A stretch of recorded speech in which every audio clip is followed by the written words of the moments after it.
This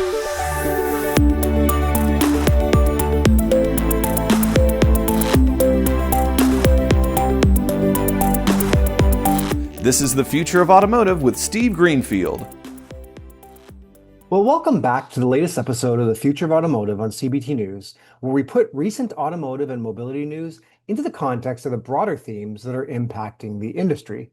My name's Steve Greenfield. I'm from Automotive Ventures, and I'm very glad that you could join us this week. Hertz this week announced it will start selling pre-owned vehicles on Amazon Autos, a move meant to bolster the car rental company's retail operations as it looks to generate more profit. 20 years ago, Hertz was exclusively using Manheim to remarket their vehicles coming out of their fleet. Historically, they sold all of their vehicles directly to car dealers. But since then, they've experimented with different ways to sell directly to consumers in an attempt to increase the prices that they're able to achieve at sale. Hertz now has 68 physical retail locations across the US. They also operate the consumer-facing Hertz Rent-to-Buy program, which gives consumers 3 days to drive the car before they decide whether they want to buy the car.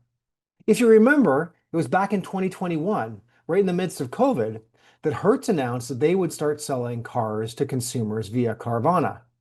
And to underscore their philosophical shift from the wholesale to the retail channel, Hertz says the first quarter of this year marked its strongest ever quarter for retail vehicle sales. So, given this recent history, it's not surprising that Hertz is now partnering with Amazon. Under this new partnership, customers can browse from thousands of used Hertz vehicles on Amazon Autos. They can e-sign the paperwork, they can complete their purchase online, and they can pick up their vehicle at their local Hertz location.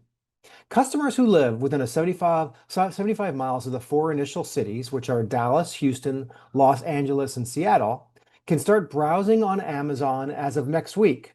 And Hertz eventually plans to expand the arrangement to 45 locations across the US. This news is a significant expansion for Amazon's nascent autos business, which it launched in December through a partnership with Hyundai. Before that, shoppers could browse digital showrooms and compare prices on Amazon, but not purchase cars directly through the e-commerce giant.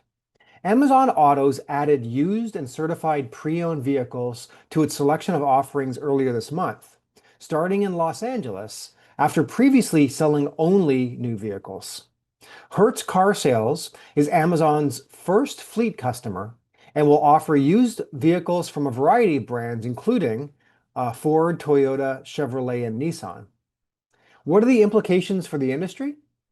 I think the answer to that is really in 3 distinct areas. First, many fleets will be keenly watching this to see if Hertz gets traction.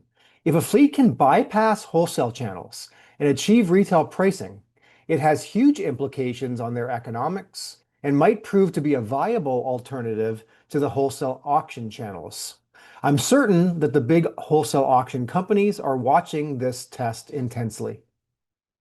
Second, if more of the 2- and 3-year-old fleet cars that would typically be fed into the wholesale channel begin to dry up, dealers may start feeling the pinch.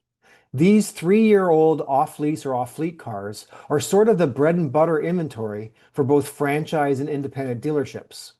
If more and more of this highly coveted inventory ends up being sold directly to consumers, dealers are going to scramble to find sources of lightly used, low mileage used inventory. Lastly, Amazon's sole source of inventory since launching Amazon Autos a couple of years ago has been Hyundai dealerships.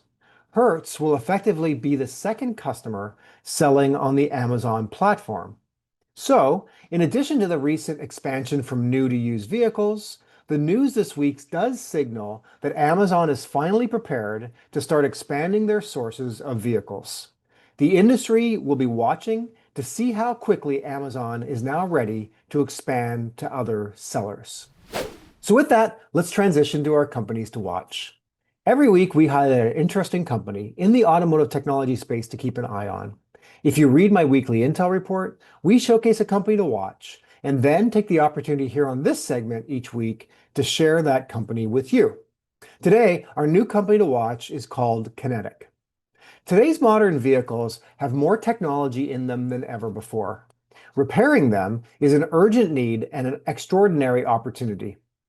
All new vehicles have at least 3 sensor modules, with most modern vehicles having 30 or more. New capabilities such as camera, LiDAR, radar, and ultrasonic-based technologies are exponentially increasing the complexity of repairing today's vehicles. Kinetic offers a solution to repair modern vehicles at scale with effortless speed and precision. Kinetic hubs leverage robotics, proprietary AI, and specialized expertise to automate digital collision repairs across all makes and models. Kinetic helps their customers adapt to the evolving automotive landscape by repairing digital collision damage in minutes rather than hours, increasing capacity and growing revenue with unparalleled speed and precision.